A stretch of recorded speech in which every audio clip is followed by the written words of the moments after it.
Just in, Ted Cruz and John Kasich are out, leaving Donald Trump as the presumptive Republican nominee for president. That is the news.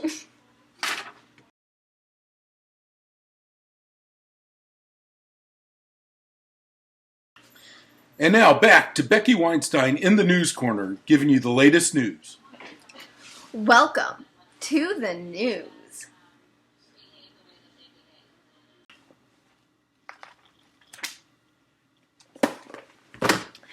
Becky Weinstein here, reporting to you live from the news corner, as in my house. I'm here to bring you the latest on books, television, movies, needless trivia, such as, did you know Betty White is older than sliced bread? Because I did, and now so do you. But more importantly, let's talk about books today, because that's what's important, books. I've just had the privilege of reading new novel, Kernel of Truth, by Christy Abbott, or as I know her better as, Eileen Rendahl, who happens to be my father's best friend from college and who actually gave me the opportunity to interview her about her new novel. I am getting my questions answered. I'm getting hints about what's coming next in the series because it's a new series and it's going to be amazing, and here it is. Hello. What is your name? My name is Eileen Rendahl. Nice to meet you, Eileen. I am Becky Weinstein. It has been many years since we've last talked. It was before I had, the proper grammar and everything like that. I just finished reading your book. Kernel of Truth. Yes. And I do have some questions about it. Okay, let's hear them. All right. So, my first question is, what made you go from, Don't Kill the Messenger to a book about, a popcorn shop? Well, okay, I'm sorry, my cat's going to be walking through the It's screen okay. Now. Hello, okay, cat. He's the real star of the show. He really is. Well, he certainly feels that he runs the household. That's for sure. We're just here to serve him in so many ways. So here is the big background story on why I started writing the popcorn shop. Yeah. By the time we hit the third book on the Messenger series, the sales numbers were getting kind of soft, and my editor was kind of hemming and hawing about whether or not it was going to be worthwhile to do a fourth book, whether it made sense financially for the publisher to do a fourth book. Mm-hmm. And I was sad because I really liked that character, and I really liked working with the editor that I had been working with. Her name was Lise Peterson, and she sent me an email and asked, actually I think she called me and asked if I had ever thought about doing a cozy mystery. And I had at one point, but it had been many years, and the concept that I'd had then I didn't really feel it would work anymore. And she said, well, what would you think about doing a house-owned series? Now, I didn't even know what that was. Neither do I, so... a little hard to answer. But basically what it means is Berkeley Publishing, which is part of Random Penguin House. Mm-hmm. Well, actually, wait, no, I said that wrong. Penguin Random House. Excuse me. It's okay. Because Random Penguin is not a good name for a publishing house, apparently. But okay. I think it would be funnier. They have a lot of these cozy mysteries, and a lot of them are focused around different kind of baking or cooking or different kinds of crafts. I have actually read Joanne Fluke's books, which are a lot like Kernel of Truth, where it's like about a bakery owner in Wisconsin or something, or Minnesota. And then there's just a ton of them. They have quite a few, and they've done really well with them. And in this case, they said, well, they would come up with an idea of what they wanted and see if I would be interested in writing it. But the catch is they would own the series. So usually in a publishing contract, I still own the intellectual property mm-hmm. that the book is. So, and in signing the contract, I grant the publisher the right to publish my work. In this case, I don't own the intellectual property. They actually own that series. That's why I did it under a pen name, because they own that name. Oh, okay. Because that was actually gonna be my next question about like why did you choose Christy Abbott when you could have done someone like this Carmen San Diego. Well, I'll tell you a little bit more about that too, about how that particular name got chosen. But anyway, that's how the whole thing started. It actually isn't my concept. Oh. The concept was one that my editor came up with, a group of other editors, and they came to me with the characters, the setting, and for the first book, who did it, how they did it, why they did it, red herrings, you know. Yeah. So it wasn't a plot outline, but it was everything I needed to make an outline Oh from. no, I totally get that. Yeah. Yeah, so it was an interesting way to work. But Christy Abbott. So one of the things that they want when they're choosing a name, Mhm. if all things being equal, if you're not using your own name, they want a name that is close to the beginning of the alphabet, because their thought process is that people start scanning at A and go down through the series of books. So they want an author name that's close to the beginning of the alphabet, so top of the list, and they want it short enough that the name can be relatively big on a cover if they need it to be big. And they want somewhere in the name for to be a hard sound, like that K sound, Christy or Becky. That's me.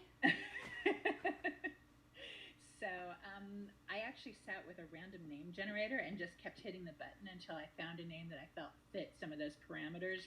Actually, I found 2 or 3 names, and I pitched them all to my editor, and that's the one she chose. Oh, nice. Yeah, I know I've done that before. I've gotten bored and been like, okay, let's see. Okay, there's a name. Well, you know, when you're writing, I find naming people to be really time-consuming. No, I totally agree. And it's just like, everybody's got to have a name. It's so frustrating. So I do use the random name generator a lot. They're really helpful. Oh, very helpful. Okay, so I think I answered that one. Yes. Okay. Okay. Okay, but the one more thing about how the popcorn shop thing, when it came about, and how it's related to the Messenger series that you held up earlier. Yes.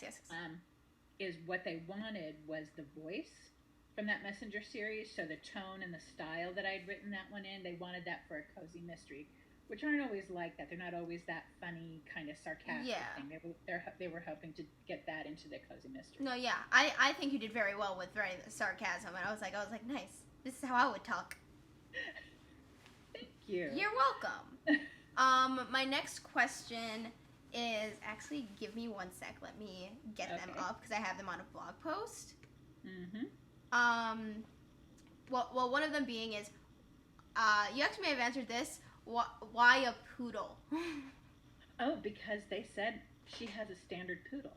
Okay. That was, and they told me the breed of the dog, the name of the dog, and then they also threw me this little curveball that the dog is named after Sprocket in the Fraggle Rock TV series. Yes. But the dog in Fraggle Rock is not a poodle. What kind of dog is it? It's an English sheepdog. Oh. So, for whatever reason, instead of just writing to my editor and saying, you got the breed wrong, I decided to kind of write my way around it, and now I'm sort of stuck with it. But the poodles have a lot of personality. Mm-hmm.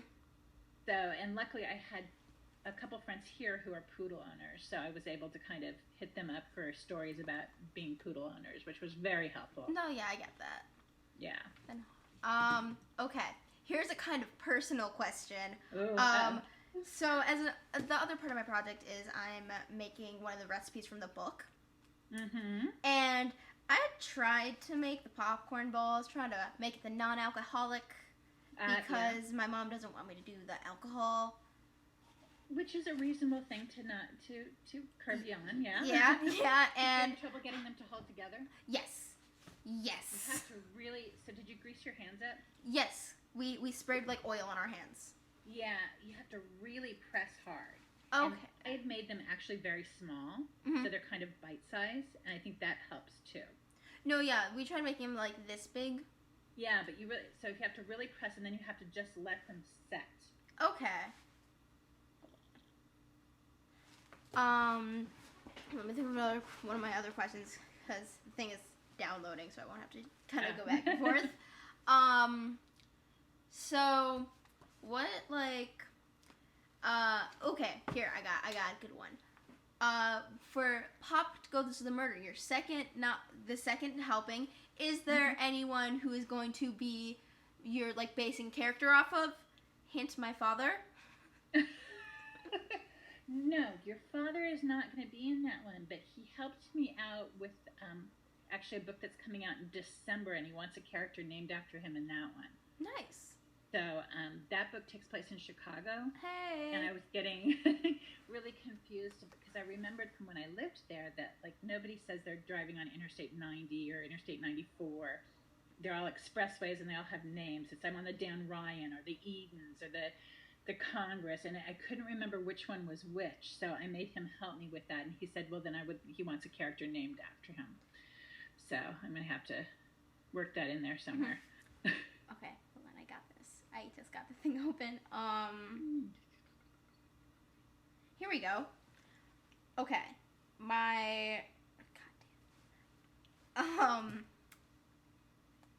Here we go.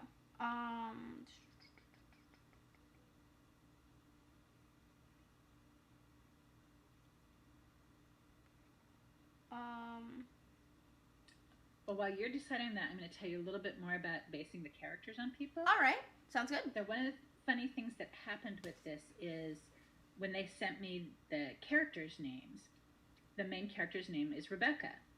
That happens to be, well, your name. Yeah. But it also happens to be the name of my boyfriend's stepmother. Ooh.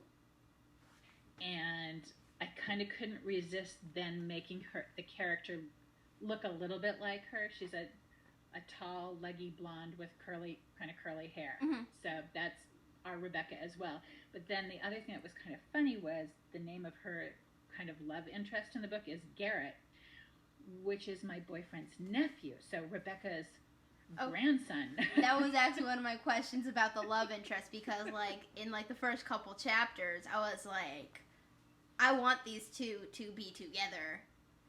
And, like, then Anton is there, like, being French in California, trying to, like, be like, I want you, I'm gonna come stay with you, or you're gonna come here.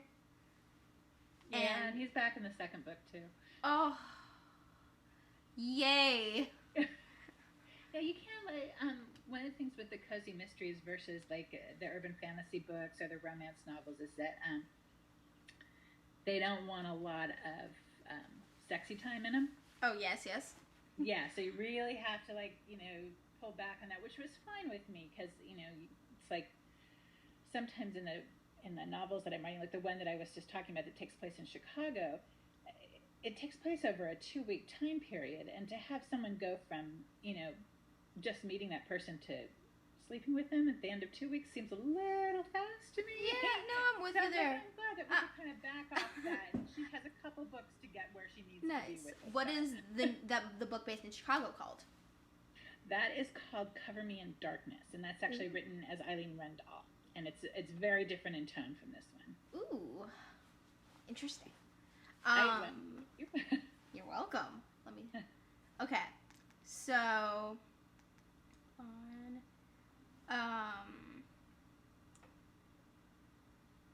you've answered, like, most of my questions. Oh, good. Nice. Okay, how is Andy? Andy's doing great. It's great. It's great. He's doing fine. He has decided that he really wants to run a half marathon. Ooh. Which is a long way to run when you only have one leg. And but he's getting really fast. It's a little bit irritating because I run some too, and it's like, wait a second, you're doing like under 9-minute miles? That's not fair. But, that's better than what I can do. He's getting very fast. But anyway, it's so he's doing that, and he's doing more scuba diving than he has been for a while, so he seems a little happy. Nice, yeah. I'm trying to think of more questions. Give me a minute. How are your parents doing? They are doing very well. My dad has been getting a lot of job interviews. Ooh. And he now has to go into the office 3 to 4 days a week. So he goes into the city, and then our dogs are still kind of here, just doing their thing. And then when he gets back, they're just like, it's a person. He's back. He takes us to the park. He's the best person. He's the best person. He feeds us and everything. And I'm like, I'm here too. Yeah. But yeah. They sort of always have their pack leader, don't they? Oh, of course. My mom wanted at one point to get a dog that was for her dog. Then what ended up happening was it just was like, nope. The other dog follows this guy. I'm going to follow this guy too. You know, it's funny. My sister and brother-in-law had 2 dogs, and it was a similar thing. They had gotten one dog, and that dog really focused on my sister. And then my brother-in-law was like, well, I want a dog that's my dog. So they got a second dog, and that dog just went with the other dog. And now those 2 dogs passed away, and they just got 2 new dogs, and they've gone the opposite way. They're both my brother-in-law's dogs. So. That's funny. Oh, okay, I got a question. Okay. So, did you pick the, because you said they picked, like, all the places and stuff. Mm-hmm. Is Grand Lake, Ohio an actual place? No. Okay. Just needed to make sure, because I was like, I'm going to Ohio this weekend, so. The town that is probably most similar to it is a town called Vermilion, Ohio. All right. And it's right there on the lake in between Toledo and Cleveland. Oh. Kind of halfway in between, and it looks really pretty online. Nice. Yeah, where Hannah's actually getting her master's degree this weekend. Exciting. Yeah. So we get to go sit in the Ohio State Stadium. Oh, it'll be lovely. It's gonna be a sweat lodge. It'll be great. Oh well, yeah. The last time graduation we did, like when she got her bachelor's degree, my grandma was there, and she kind of was just like, "It is too hot. We should leave, but I can't really walk, so we're stuck." And I'm like, "Yay!" Teddy, who's just a year older than Hannah, mm-hmm. when he got his bachelor's degree, he got it from UC Santa Cruz. Oh, nice. So it was actually a little chilly because it was in the morning. But then when we went, I probably shouldn't even be telling you this story. Well, it doesn't. I guess nothing. We didn't do anything bad.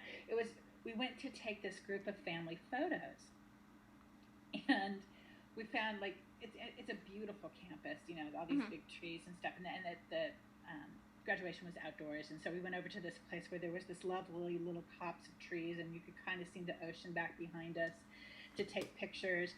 And we're taking all the pictures, and all of a sudden somebody stepped on something, and we looked down, and we had clearly like stepped into a place where somebody had been having quite the party the night before. And there you know, as we looked around, there were like an empty bottle, there was this little glass jar with like a giant marijuana bud in it, and it was just like all these. I think there was an item of clothing too that was still there, and we were just. It was like, well, I guess this is just a happy place for people. Oh, of course. But it was a lovely day. That's good. That's very good. Come on, let me. Okay. Did they come up with like also the name of like Rebecca's shop and Coco's shop, all that too? Okay. Yeah. Okay. Yeah, those were all ones that they gave me, and then I had to. So then I named a few other of the businesses around it, but they were coming up with most of the names for that. Nice. And then the new book that's coming out in December, is that like all you, or is it like another one? That one's on me. Nice. Nice. It's kind of nice to be able to go back and forth between the two. I sort of enjoy it, and the one that's coming out in December is very dark and not very funny, and so it's kind of nice to be able to do both things and kind of go back and forth between them. No, yeah, I totally understand that. That's always very nice to do in stuff like where it's like, I can be funny, then get all your funny jollies out, and then go do something kind of dark and twisted, and exactly. then come back and be funny again. Exactly, and just look like nothing's wrong. You're just like, The only time that it was hard was I was writing Cover Me in Darkness when Kernel of Truth came out, and so people wanted, the publicist set up a lot of blog posts for me, a big blog tour. Mm-hmm. So people wanted blog posts, and they wanted them, in the tone that the book was. But I was writing this really dark thing most of the time, and it was a little hard to switch gears that quickly to go, oh, wait, I have to get in the funny, sarcastic mind place in first person, and, well, actually, both the books are in first person, but it was hard to make that switch back and forth for those little, tiny little pieces. So, but other than that, it's been nice. That's good. Okay. Do you have anything you would like to say to my senior English class? To your senior English class, I would say that it will always benefit you to be able to communicate your ideas clearly and well. So pay attention in your English class. It's more important than you think. All right. Awesome. Anything to say to my teachers, Mr. Shank and Mr. Cairo? Hey, give her an A. She's a terrific kid. You hear that, guys? You hear that, guys? The author said it, not me. All right. It's perfect. Okay.